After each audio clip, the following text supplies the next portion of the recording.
আজকে না আমার রান্নার পালা। আর আমার না রান্নাতেই অ্যালার্জি। ওই আর কি, আমি সব কাজই করতে পারি কিন্তু রান্নাটাই আমি ঠিকমতো করতে পারি না। কারণ আজকে শাশুড়ি মা বাড়ি থাকবে না, এই জন্য আমাকে রান্না করতে হবে।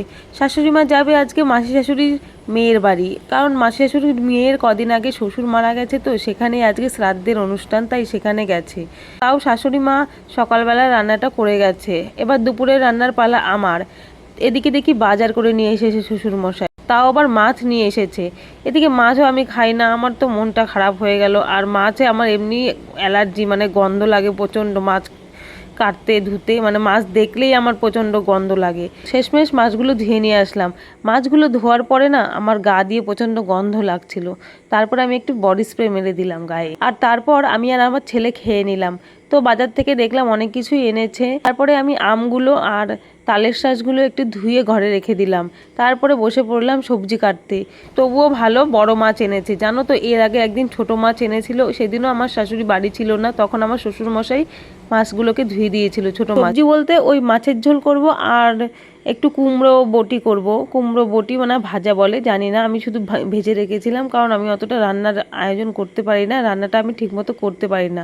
অন্য সব কাজই করতে পারি কিন্তু রান্নাটাই ঠিকমতো আমি করতে পারি না। আর আমাদের মধ্যে একটা নিয়ম আছে জানো তো, কুমড়ো না মেয়েদের কাটতে নেই। এই জন্য আমার শ্বশুরমশাইকে ডেকে দিলাম যে আমাকে কুমড়োটা কেটে দিয়ে যাও। তো উনি কুমড়োটা কেটে দিয়ে গেল। আর তার উপরে আজকে আমার বড় বাড়ি নেই, ও শান্তিপুর গেছে সকালবেলায় ওর কাপড়ের কাজের জন্য। তো আমি একা একাই বাড়িতে রান্না করছি।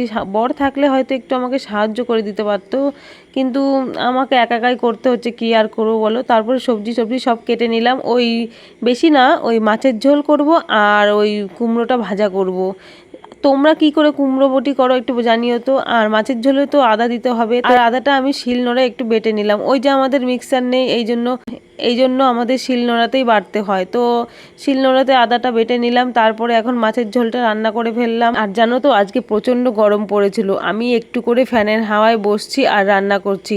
আর ওই দু চারটে লঙ্কা কেটেছিলাম তো, আর হাতটা প্রচণ্ড জ্বালা করছে ওপর দিয়ে। আমার মতো কি তোমাদেরও লঙ্কা কাটলে হাত ওপর দিয়ে জ্বালা করে? তো একটু কমেন্টে জানিও সবাই। তারপর রান্নাবান্না করে আমি পুজো সারতে বসে পড়লাম। তার উপরে আজকে বৃহস্পতিবারের পুজো, একটু দেরিই হয়ে গেল। আর আমার শাশুড়ি মায়ের একটা কাজ দেখো, ফুলের সাজি থাকতেও উনি ঠোঙাতে করে ফুল নেয়। কেননা ঠোঙাতে করে ফুল রাখলে বলে ফুলগুলো টাটকা থাকে। ঠিকই করে, কারণ আমি যখন দুপুরবেলায় পুজো সারি তখন দেখি ফুলগুলো প্রতিদিনই টাটকা থাকে। মানে চিকচিকির ভেতরে থাকলে কি হয়, ভালো থাকে ফুলগুলো।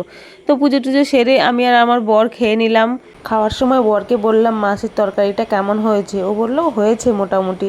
আর আমি খেয়ে দেখলাম অতটাও ভালো হয়নি যতটা না আমার শাশুড়ি মা রান্না করে। তো কি করব বলো, একদিনে তো আর শিখতে পারবো না, আস্তে আস্তে ঠিক শিখে যাবো একদিন। তাহলে ভিডিওটা আজকে আমি এখানেই শেষ করছি। ভালো লাগলে লাইক কমেন্ট করো, আর প্লিজ ফলো করতে ভুলো না। তোমরা সবাই অনেক ভালো থেকো। Tata, bye bye.